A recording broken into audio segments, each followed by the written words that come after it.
दोस्तों नमस्कार। मैं प्रशांत कौशिक संवाद इंडिया मंच पर आप सभी का हार्दिक स्वागत करता हूं, हार्दिक अभिनंदन करता हूं।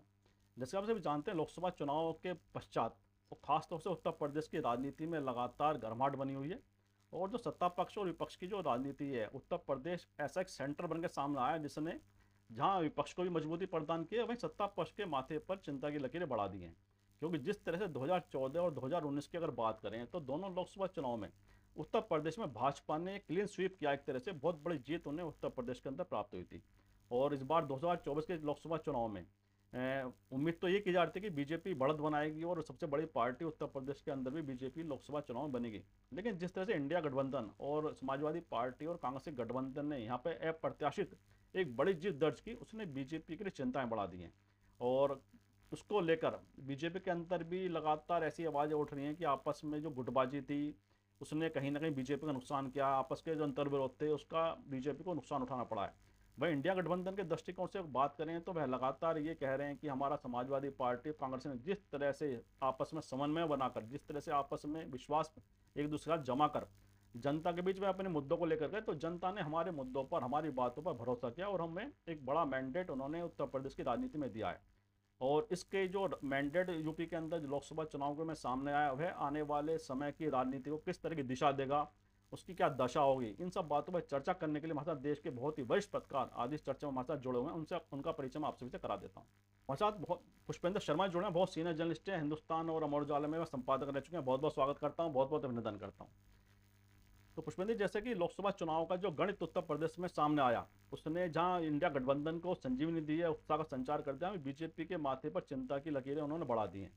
इसको आप किस तरह से देखते हो? साथ ही जिस तरह से समीक्षा बैठक इन दिनों बीजेपी के अंदर जारी है, उसमें विभिन्न जिलों में जाकर, विभिन्न मुख्यालयों पर जाकर बीजेपी के नेता जो ने जिम्मेदारी दी गई हैं विभिन्न समीक्षा बैठकों की, वहां पर लगातार ये चर्चा सामने आ रही है कि सभी प्रत्याशी और खास तौर से जिन्होंने लोकसभा चुनाव लड़ा, सभी कहीं ना कहीं बीजेपी गुटबाजी पर अपना पूरा फोकस दिखा रहे हैं और सारा गुस्सा निकाल रहे हैं कि बीजेपी की जो अंतर विरोध था या गुटबाजी थी, उसने हमें नुकसान पहुंचाया है। इसको किस तरह से आप देख पा रहे हैं? क्या समीक्षा बैठक में किस तरह से जो चीजें सामने आ रही हैं उसको किस तरह से आप पढ़ पा रहे हैं? क्या लगता है आपको? प्रशांत जी, आप और आपके दर्शकों को नमस्कार करना चाहता हूँ। चुनाव से पहले जब आपकी हमारी बात हो रही थी और चुनाव के बाद शायद पहली बार आप और हम मिल रहे हैं, जी जी। तो 400 पार का नारा, 80 में से 80, इस पे बहुत बहस हुई थी और तब भी हमारा आपका विचार यही था कि ये जुमलों के अलावा कुछ नहीं। लेकिन जब मीडिया में मेन स्ट्रीम मीडिया को देखते थे तो कई बार ऐसा लगता था कि जो हमारे अनुमान है या जो हमारा आकलन है वो कहीं गलत तो नहीं हो जाएगा। आप ओपिनियन पोल तो बहुत ज्यादा सपोर्ट कर रहे थे भाजपा भारतीय जनता पार्टी की धारणा को। फिर भी हम लोग अपने जो हमें सूत्रों से जानकारी मिल रही थी, सब जगह से मिल रही थी, रिपोर्ट्स आ रही थी, उसके आधार पर हम दर्शकों से अपनी बातें साझा कर रहे थे। और करते करते वो दिन भी आ गया जब एग्जिट पोल आए और एग्जिट पोल ने तो इस धारणा को और मजबूत कर दिया कि कहीं हम गलत तो नहीं है, और जो ओपिनियन पोल थे लगभग उन पर मुहर लगा दी थी। लेकिन क्योंकि जमीन के लोग, जो जमीन से जुड़े हुए लोग थे, उनसे बात होती रहती थी, तो ये अनुमान था कि भाई एग्जिट पोल भी उतने उचित इस बार नहीं रहेंगे जैसे कि रह जाते हैं। ओपिनियन पोल तो कई बार गलत हुए, पर एग्जिट पोल भी गलत होते हैं पर कम होते हैं। पर फिर भी ये लग गया था कि एग्जिट पोल इस बार गलत होने जा रहा है।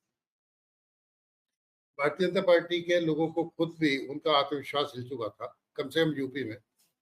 और चाहे वो पश्चिमी यूपी से चुनाव शुरू हुआ, एक कम मतदान की बात आई, फिर धीरे धीरे ठाकुरों की नाराजगी की बातें आई, फिर और मुद्दे उठते चले गए और मुख्यमंत्री ने बड़ी कोशिश करी, मुख्यमंत्री आदित्यनाथ जी ने की भाई नाराजगी दूर की जाए। जगह जगह वो गए भी और अपनी तरफ से उन्होंने पूरा प्रयास किया। एक धारणा ये भी बन रही थी कि जो दिल्ली की सत्ता है वो मुख्यमंत्री योगी को हटा देगी अगर बहुमत आ गया।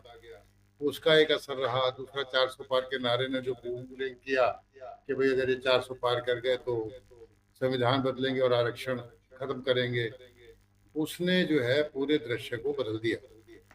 हालांकि इसकी पृष्ठभूमि तो तैयार हो गई थी राहुल गांधी की भारत जोड़ो यात्रा और भारत जोड़ो न्याय यात्रा के समय से। बदलने लगा था हालात। यहाँ पर ये लग रहा था कि पिछली बार की तरह शायद बहुजन समाज पार्टी भी साथ आ जाए, पर वो साथ नहीं आई और अंततः राहुल गांधी यानी कांग्रेस और अखिलेश यादव ने हाथ मिला लिए। तब लोगों को लगा था कि गठबंधन क्या कर पाएगा, पर इस गठबंधन ने जो एमवाई समीकरण के साथ साथ दलितों को अपनी ओर आकर्षित किया और अखिलेश यादव ने जिस तरह से बहुत स्ट्रेटजिकली टिकट वितरण किया। अगर मेरठ की सीट भी देखें तो जनरल सीट पर एक दलित को वोट टिकट दे देना एक अच्छा प्रयोग था। ऐसे प्रयोग उन्होंने कई जगह करे। जबकि भारतीय जनता पार्टी अगर चुनाव लड़ रही थी तो प्रधानमंत्री मोदी के नाम पे या मुख्यमंत्री योगी के नाम पे, और जो उनकी लाभार्थी वाली योजनाएं थी उनका वो जिक्र करते थे, पर कुछ ऐसा नया नहीं था जिससे आकर्षण पैदा हो जाए। या बेरोजगारी को उन्होंने एड्रेस नहीं किया। और एक वैसे ये भी था कि भाई जब इंडिया ब्लॉक का गठबंधन हुआ तो नीतीश को तोड़ा गया, फिर बाद में आरएलडी के जयंत चौधरी को भी अपने साथ ले लिया गया। तो लोगों को कुछ लोगों को लगा कि शायद वो वोट ले जाएंगे, पर वो उसका उसका भी मुझे लगता है विपरीत असर हुआ। लोगों को लगा कि तोड़फोड़ की राजनीति कर रहे हैं और सिर्फ सत्ता के लिए कर रहे हैं। अब अगर वर्तमान हालात की बात करें तो हालात बहुत ही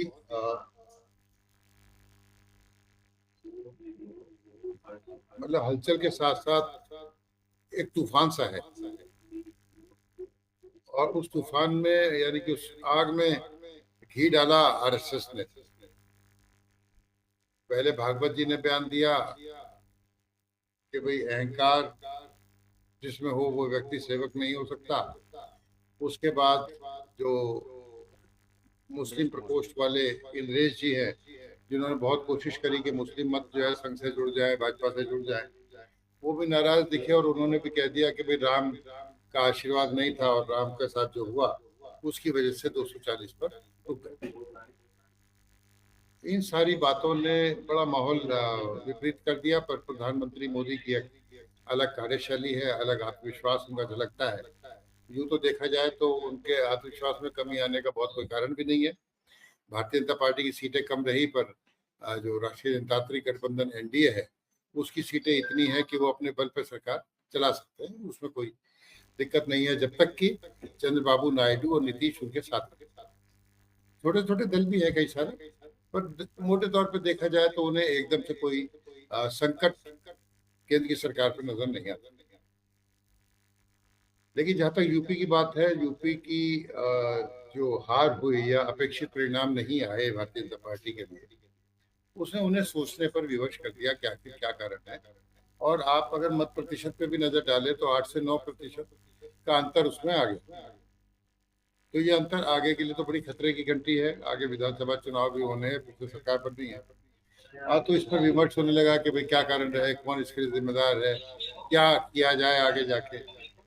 तो भारतीय जनता पार्टी ने जैसे पुलिस एक टास्क फोर्स बनाती है, स्पेशल टास्क फोर्स, ऐसी एसटीएफ का गठन किया और एक एक टीम को दो दो जिलों की दो दो सीटों की जिम्मेदारी दी गई। 40 ऐसी टीमें बनाई गई, 80 सीटों की। वो समीक्षा करें हार के क्या कारण थे और जीत हुई तो क्या कारण थे, जीत का अंतर कम रहा तो क्या कारण।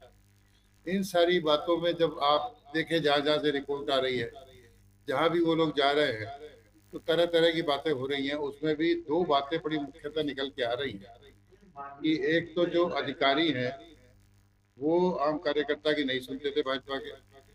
जो जनप्रतिनिधि थे यानी सांसद थे, वो अपना काम तो करा लेते थे अधिकारियों से, पर कार्यकर्ताओं के काम के लिए फोन तक नहीं करते। तो एक गैप था और कई जगह पे सांसदों की एंटी इनकम्बेंसी का शिकार होना पड़ा। कुछ टिकट बदले गए लेकिन बहुत सारे टिकट नहीं बदले गए। उसका भी नुकसान भारतीय जनता पार्टी को हुआ। ये नहीं जो ये विमर्श चल रहा है इसी में सामने आ रहा है। और फिर ढकने को मतलब क्योंकि भाई एक आप लबादा उड़ना है, थोड़ा सा कवर करना है, तो कवर करने के लिए जो आरक्षण वाला दावा है वो बताया जा रहा है कि वो नैरेटिव फेल कर गया और उस नैरेटिव ने बड़ा नुकसान दिया। लेकिन हकीकत ये नहीं है। हकीकत ये है कि भारतीय जनता पार्टी के कार्यकर्ताओं में वही जो सत्ता सुखता है उसके वो शिकार हो गए थे, नेता भी पदाधिकारी भी। और उस तरह से वो काम नहीं करते थे जैसे भारतीय जनता पार्टी तब काम करती जब वो सत्ता में नहीं होती। और इस बार आपने भी नोटिस किया होगा, आपके भी आसपास देखा होगा कि आरएसएस ने या भाजपा के कार्यकर्ता जो निष्ठावान होते थे और मतदाताओं को घर से खींच कर ले जाते थे और वोट डलवाते थे, वो बात इस बार देखने को नहीं मिली। उनका उत्साह बहुत कम था। तो उत्साह कम होने का यही कारण था कि जो नेता थे या सांसद थे, एक तो उनका सहयोग ना मिलना, जनता के प्रति उनका जवाबदेह ना होना, और दूसरा कहीं कहीं पर महत्वाकांक्षाएं भी हो सकती है कि भाई ये हारेगा तभी मेरा नंबर लगेगा। तो ऐसी भी स्थिति कई जगह देखने को मिली। और जिसके लिए अगर आपको याद हो, मेरठ में तो अरुण गोविल जीत जरूर गए, पर मतदान से अगले दिन उन्होंने ट्वीट कर दिया था बिल्कुल। और उस चीज को लेके बड़ा बवाल मचा था। तो ऐसी परिस्थितियां हैं प्रशांत जी सारे में। जी जी जी, बिल्कुल ठीक कहा आपने। बहुत सारे ऐसी परिस्थितियां हैं, और अरुण गोविल जी का आपने जो उदाहरण दिया, उसने वास्तव में बड़ा एकदम से हंगामा तो बरपाया जाता मेरठ में, और बता देते किस तरह से अंतर्विरोध आपस में नेताओं में भी हैं। लेकिन जिस तरह से सामने खबरें आ रही हैं लगातार, अंतर्विरोध की बात है, जैसे आपने भी कहा कि जो नाराजगी की बात है समीक्षा बैठकों में स्पष्ट रूप से आ रही है, चाहे अधिकारियों के प्रति हो या अपने नेताओं के प्रति हो। और ऐसे में संजीव बालियान और संगीत सोम का जो प्रकरण है, वह भी काफ़ी चर्चित रहा है पूरी लोकसभा चुनाव के अंदर और लोकसभा चुनाव के पश्चात भी, जिससे आरोप प्रत्यारोप का एक नया दौर दोनों बड़े नेताओं के बीच में शुरू हुआ। तो ये भी बीजेपी की जो अंदरूनी राजनीति की जो कश्मकश है, जो उठापटक है, उसको भी जाहिर करता है। तो ऐसे प्रकरण पूरे प्रदेश के अंदर भाजपा की आने वाली संभावनाएं जो हैं, उस पर क्या असर डाल रही है, इसको किस तरह से आप देख पा रहे हैं? देखिए प्रशांत जी, जो संजीव बालियान और संगीत सोम का प्रकरण है, वो तो कोई नया नहीं है। और आपको और हमें तो सबको इस बारे में जानकारी थी। अब आला कमान कितना इस बारे में जानता था नहीं जानता था वो अलग बात है। लेकिन आपको याद होगा कि 31 मार्च को मुख्यमंत्री योगी ने दोनों के हाथ मिलवाने की कोशिश की थी, और खुद उन्होंने इस पर दखल दिया था, हस्तक्षेप किया था। बार बार संदेश भी दिया गया कि दोनों एक जगह हो जाए। लेकिन ये जख्म जो है पुराने हैं। अगर मोटे तौर पर देखें तो 2022 में इसकी खुलकर आमद हो गई थी इस झगड़े की, और जग जाहिर हो गया था जब अतुल प्रधान सजना से जीते। तो ये हुआ कि साहब संजीव बालियान ने संगीत सोम की मदद नहीं की और अतुल प्रधान जीत गए। फिर खतौली का उपचुनाव आया, और खतौली उपचुनाव में ये दिखाई दिया कि पार्टी से ज्यादा संजीव बालियान का भी विरोध है, और सैनी बिरादरी और सारी बिरादरी उस पर विश्वास नहीं कर रही थी। और राजकुमार सैनी की अयोग्यता के बाद जब उनकी पत्नी ने वहां चुनाव लड़ा, तो वो फिर भारतीय जनता पार्टी वहां से हारी। उस समय रालोद जो है सपा के साथ गठबंधन में था, और मदन भैया को वहां से उम्मीदवार बनाया गया था, और वो मदन भैया वहां से जीत गए। फिर आते आते 2024 भी आ गया। ठाकुर 24 में पंचायतें होने लगी। उसके कई कारण थे। वो रूपाला की आग फैली गुजरात से, फिर वीके सिंह का टिकट कटा, और धीरे धीरे ठाकुरों में उबाल आता चला गया। हालांकि वो एकमात्र कारण हार का नहीं रह सकता, क्योंकि अगर देखा जाए तो 17 विधानसभा से तो फिर भी भारतीय जनता पार्टी चाहे नाम मात्र के मतों से जीती, पर जीत तो गई। हाँ, जो अंतर होता था, जो मार्जिन होता था बहुत ज्यादा, वो जरूर कम हुआ। पर ये इस तरह के झगड़े सिर्फ मेरठ या मुजफ्फरनगर में हो, ऐसा तो हो नहीं सकता प्रशांत जी। ये जरूर ऐसे विवाद जो है प्रदेश में अलग अलग जगहों पे है। नेताओं का नाम लेना ठीक नहीं है। चाहे वो फतेहपुर सीकरी की सीट देख लें हम, और अमेठी रायबरेली में जो हुआ उसमें भी जीती जरूर कांग्रेस, पर कहीं ना कहीं भारतीय जनता पार्टी के आंतरिक विरोध भी उसमें सामने आ रहे थे। और ऐसी अनेक सीटें रही, ऐसी अनेक सीटें रही।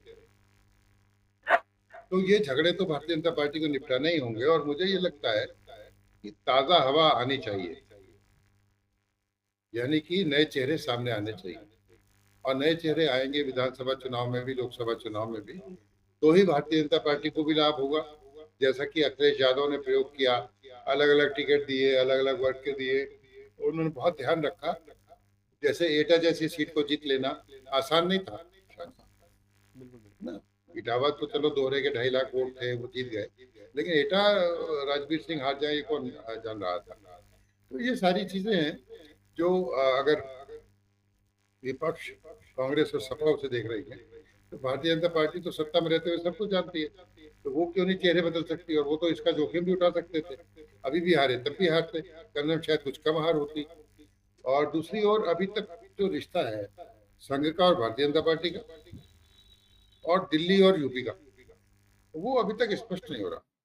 मैं कोई भविष्य वक्ता भी नहीं हूँ, और मैं कोई पार्टी का पदाधिकारी भी नहीं हूँ कि ये जान सकूं।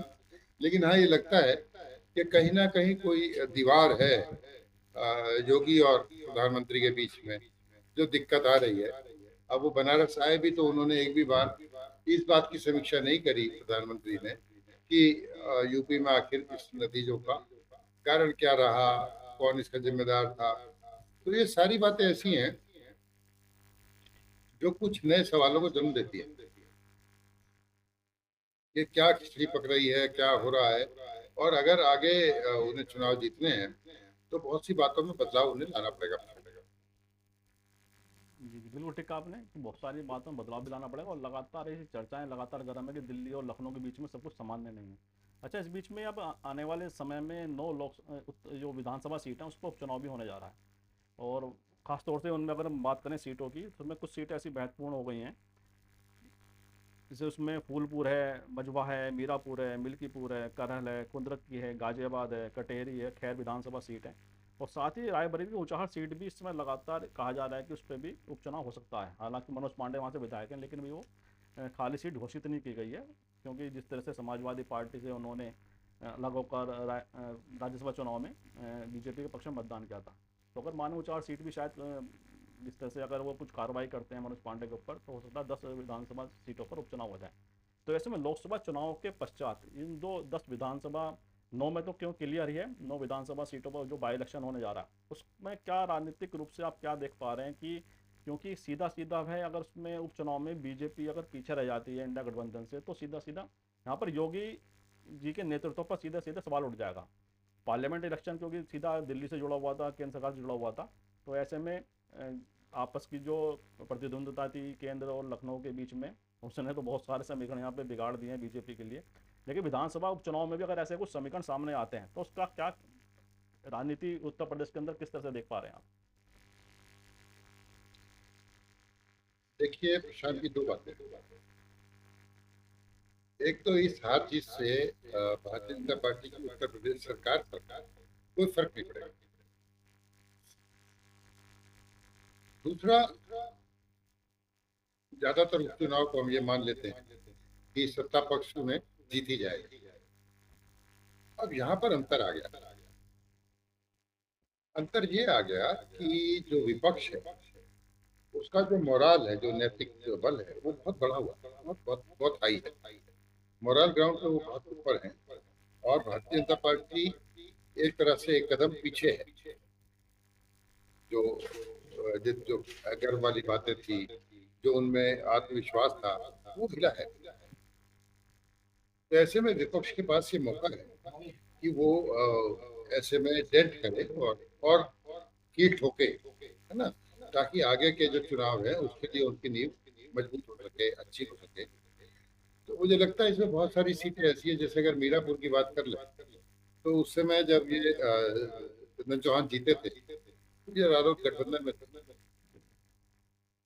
अब देखना ये है कि वो मूलतः ये सपा काडर के थे, ये भी आप याद रखना, रालोद के नहीं। जी जी जी जी। तो क्या सपा दोबारा से मीरापुर जीत पाएगी? करहल अखिलेश छोड़ेंगे तो करहल का क्या होगा? रायबरेली में ठीक है, आपने जिक्र कर ही दिया। बहुत सी सीटें ऐसी हैं जहां पर अगर इस बार बदलाव हो जाए तो कोई आश्चर्य नहीं होगा, क्योंकि विपक्ष का जो मोराल है वो बहुत हाई है, बहुत हाई। हालांकि मैं फिर से ये कहना कि ये मुख्यमंत्री योगी के लिए उनका शक्ति परीक्षण होगा या उनका टेस्ट होगा, उससे बहुत बहुत बहुत सहमत तो नहीं हूँ। और हाँ, जब आप लीडर हैं और टीम के लीडर हैं तो उसके परिणामों का, अच्छे बुरों का, आप अगर क्रेडिट मिलता है तो डिसक्रेडिट भी आपको ही मिलना चाहिए, जिम्मेदारी आप ही की बनती है, इसमें कोई शक नहीं है।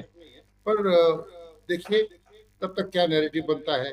आज की अगर हम बात करें तो आज तो माहौल भारतीय जनता पार्टी के पक्ष में दिखाई नहीं देता, और ऐसा लगता है कि उनका विपक्ष का जो नैतिक बल है वो बहुत बड़ा हुआ है। तो जोश जोश हाई है, जोश इज हाई।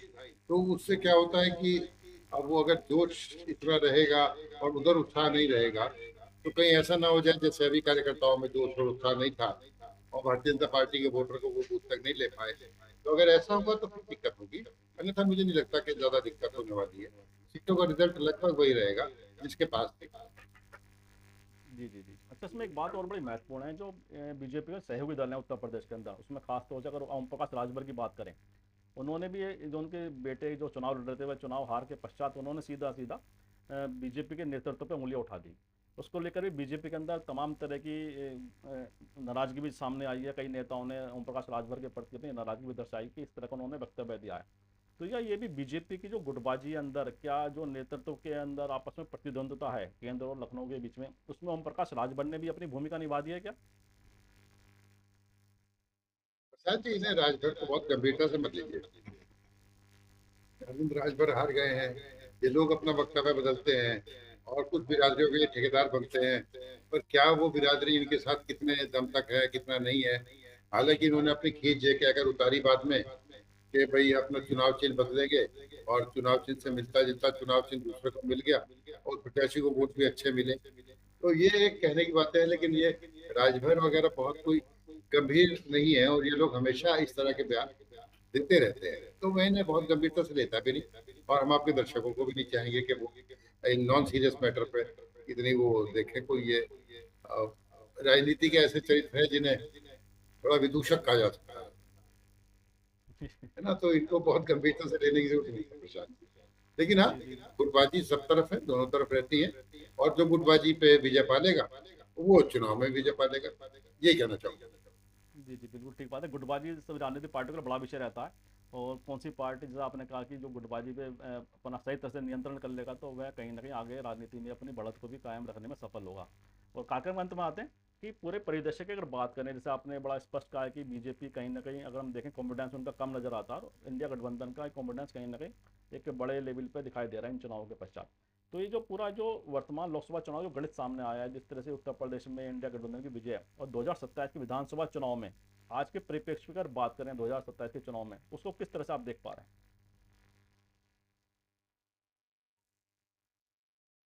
नहीं प्रशांत जी, अभी तो दिल्ली दूर है, बहुत लंबी यात्रा अभी करनी है, पता नहीं नदियों में कितना पानी बह जाएगा। हाँ, ये जरूर है कि पहली बार विपक्ष एकजुट दिखाई दिया, उसके पास नैरेटिव दिखाई दिया। और पहले होता ये था कि भारतीय जनता पार्टी के बीच पर ये खेलते थे।